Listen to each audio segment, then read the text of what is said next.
I'm Richard Roeper, and this is the Roeper Rundown. You know, when I was a kid, Halloween was pretty much a one-day holiday. Actually, make that about a 5-hour holiday. You dressed up as Batman or Zorro or the Green Hornet. You went trick-or-treating in the neighborhood. Nobody ever brought their parents along. And then you came home and you spilled your treasures on the Formica kitchen table, cursing the neighbors that gave you pennies or apples. The only grown-ups that dressed up as nurses or priests or cops or football players on Halloween were nurses, priests, cops, and football players.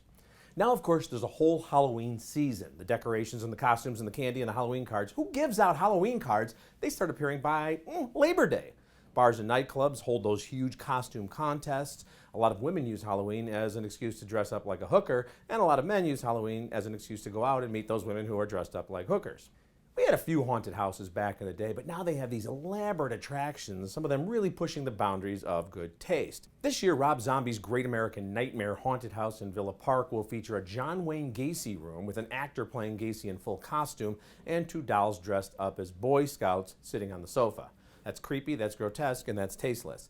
They say tragedy plus time equals comedy. It also equals commercialized entertainment. Nobody even blinks anymore at those Al Capone tour buses tooling around Chicago. And if you walk into most Chicago-themed souvenir stores, you'll find Al Capone t-shirts, snow globes, hats, and postcards. Capone and Gacy were both despicable human beings, but if you dress up as Al Capone this Halloween, you'll only be criticized for being uninspired. You dress up as Gacy, even for a Rob Zombie haunted house where one expects to be offended as part of the experience, that's still pretty sick.